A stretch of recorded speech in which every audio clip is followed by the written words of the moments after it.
Good afternoon, friends. Welcome to the mid-market update from the advisory desk. Our markets opened about 100 odd points up on the Sensex after it corrected by almost the same points yesterday. Now the overnight US markets were about flattish tone. About 21 points down. It ended down. Today also we can say market lacks some big buying activity, as we have seen in the previous week sessions where the market alone went up by 400 points up on the Friday itself.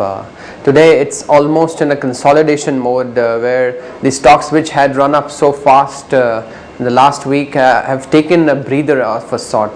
We can see JP Associates, HDL, a couple of metal stocks like Tata Steel, JSW Steel, Jindal Steel and Power, which have run up too fast, about almost 10 to 15%, is almost down about 3 to 5% because of some profit booking at higher levels. Now the reforms which have taken place by the government, they have pushed so many reforms in a very short span of time that have lifted the market sentiment to a new high. Even the stock like L&T has touched the 52-week high of 1601.75. So that's again a very good part on that stock front. Now yesterday evening the Power Ministry with the government have grant a special incentive restructuring package for State Electricity Board, which they will able to divert or convert, you can say, loans into equities. That will be 50%, and the rest 50% they will get a good moratorium period on the bank loans.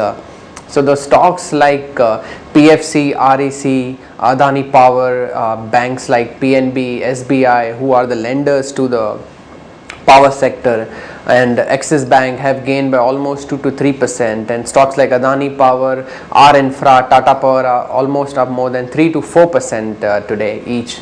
With good volume seen after the package, which is almost a very good life breather for them.